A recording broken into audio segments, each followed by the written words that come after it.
Hi everyone, it's Shannon Shy. Welcome to another installment of Q&A with Shannon about OCD recovery. Thank you everyone for the questions. Today is Sunday, October 6th.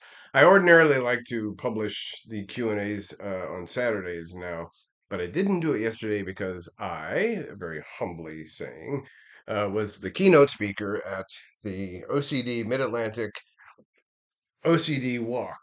Um, OCD Mid Atlantic is an affiliate of the International OCD Foundation. I'm really honored that they asked me to come. It was a huge success. They did it at this beautiful park in Richmond, Virginia, which is about an hour and a half from my house. So I went in the morning and I gave my address and then we walked for a mile and a half through the park. Really, really good. You know, the OCD Mid Atlantic has a special place in my heart. I was one of the founders way back in the early 2000 teens, and along with Charlie Mansueto and Carter Waddell, Dr. Charlie Mansueto.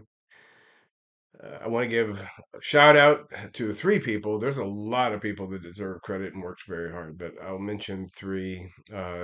Dr. Gloria Mathis, Dr. Elspeth Bell, who's the president of Mid Atlantic, and Dr. Gail Quick, who was the walk chairperson. They did just a fantastic job. It was so good to be able to meet new people and talk about OCD recovery.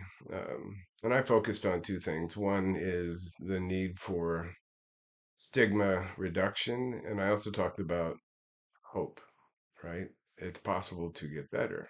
You have to do the work, but you absolutely can get better. Okay, to today's question. This comes from Anonymous. I have read where you say that you treated urges, like I'm being inexplicably pulled to push someone off the subway platform onto the tracks, the same as thoughts. What do you mean by this? I don't understand how to do this. It's a great question.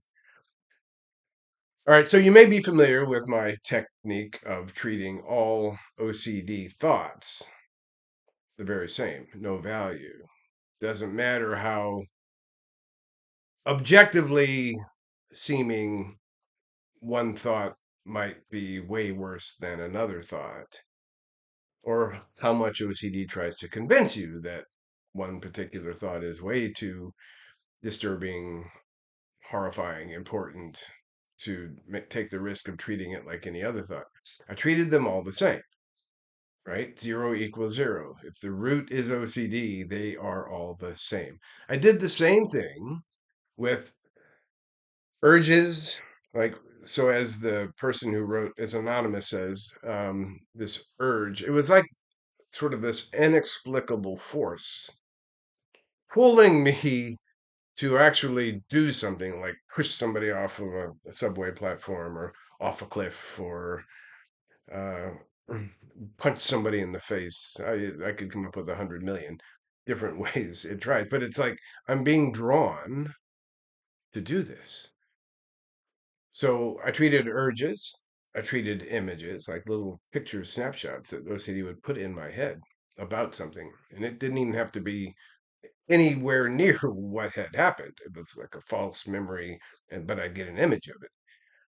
Feelings be like attraction. I'm attracted to this person, or arousal, kind of a sexual arousal feeling, or even a physical sensation, like in my groinal area.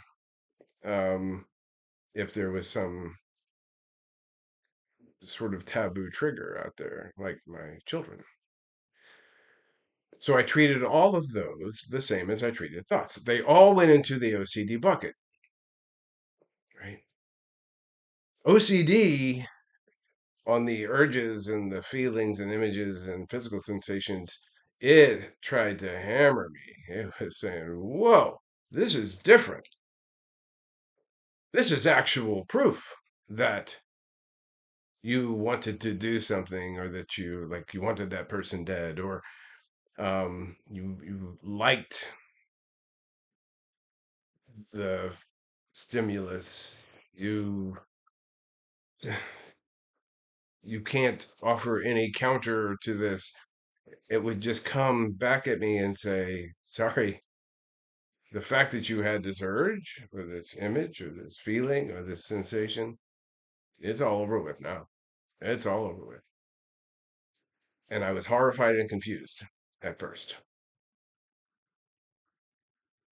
So what did I do? Well, I treated them all the same as coming from OCD. Why could I do that? Because they were all coming from OCD. OCD was the root. What did I do in the moment?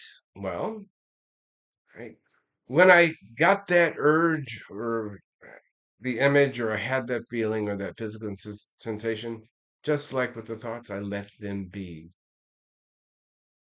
I didn't react. I suspected it was coming from OCD. Immediately would attribute it to OCD and let it be there. No value, right? I conditioned myself to be indifferent and I refused to do whatever OCD wanted me to do, like leave the room or leave the mall or go back and check to make sure that didn't actually follow through with it. Didn't. I treated them the same as OCD. The huge benefit of that technique is that I didn't have to create anything new about what to do, right? I didn't have to think through it. If I suspected even slightly OCD was the source of a thought or an urge or an image or a feeling or a physical sensation, I attributed it to the disorder and I treated it as such. Okay? I hope this is helpful.